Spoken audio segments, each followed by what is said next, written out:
Ош облусунун Нокат районунун Акбулак айылындагы Саты Токторов атындагы орто мектеби 1978 жылы курулган. Жыл өткөн сайын окуучулардын саны көбөйүп, 320 орундуу мектепте 1100 окуучу 3 нөөмөттө билим алып келишкен.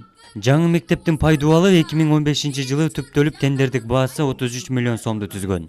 Курулуш иши 4 жылда бүткөрүлүп, анын расмий ачылышына өкмөт башчы жана жергиликтүү бийлик өкүлдөрү катышты. Билим уясы 3 кабаттан туруп 320 орунду, заманбап жаңы эмеректер менен жабдылган. Өкмөт башчы Мухаммед Калый Абылгазиев жаңы ачылган мектепке компьютердик жабдууларды тапшырып, мугалимдердин кесиптик майрамы менен куттуктады. Премьер-министр адамдардын саламаттыгын сактоо, ага билим берүү жана тарбиялоо мамлекеттик саясаттын башкы артыкчылыгы экендигин баса белгиледи. Анан мен ушул куттуу үйүбүздү ачаарда ушул жердин ээси болгон мектептин директорунан баштап эжелерибизге кайрылып кете элем.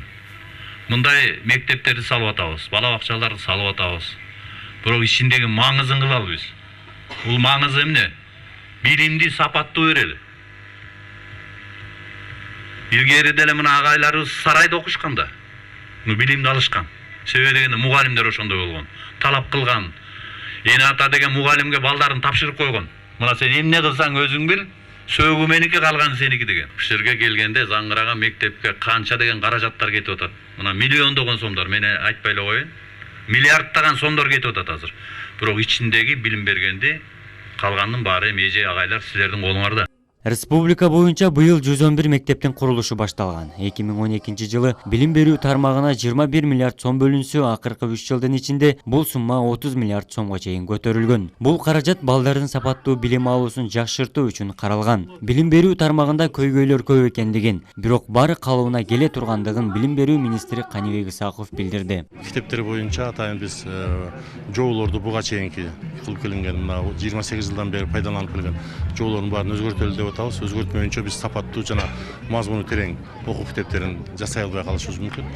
Андан кийин чоң көйгөйлөрдүн бири бул биздин авариялык мектептердин абалы. Азыр мына 17ге жакын авариялык мектептерибиз бар. Аларда азыр мына курулуштар башталып, иш аракеттер болуп атат. Бирок аларда биз кененирээк, комплекстүү жана сапаттуу курууга азыр аракеттер жасашыбыз керек. Андан соң өкмөт башчы Кыргыз Ата айыл округундагы жаңы ишке киргизилген суу кампасынын ачылыш салтанатына катышты. 20 миңден ашуун адамды ичүүчү таза суу менен камсыз кылган бул ири долбоор 2017 жылы башталып 18 ай аралыгында бүткөрүлгөн. Таза суу үчүн 71 чакырым аралыктан суу түтүкчүлөр тартылып келип, ар бир кожолукка киргизилди. 2023 жылдын аягына чейин жалпысынан 117 айылга суу түтүктөрү курулуп, таза суу менен камсыз болот. Бул ири долбоор 4 облусту камтып, жалпы бюджети 94 миллион долларды түзөт. 68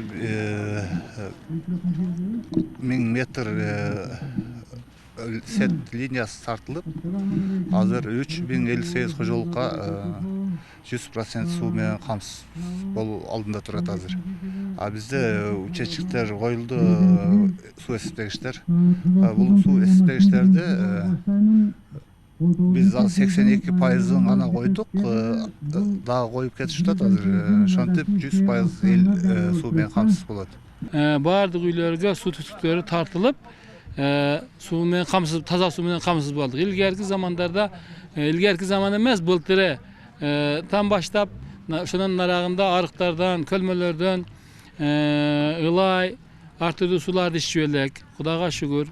Мына таза суу келди. Аз үйлөрдү дээрлик бардыгына таза суу кирди. Өкмөткө рахмат. Өкмөт башчы Мухаммед Калый Абылгазиев эл аралык донорлорго инфраструктура тармагынын мындан ары өсүшүнө жана анын ичинде калктуу конуштардын ичүүчү суу менен камсыздоодо көрсөтүп жаткан эбегейсиз жардам үчүн өкмөттүн атынан ыраазычылык билдирди. Аймактарды өнүктүрүү жана санариптештирүү жылынын алкагында элиттиктердин турмушу бир кыйла жакшырган.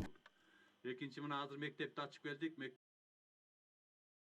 Абдумалик Базарбаев, Самат Сейдемат уулу, жаңылыктар.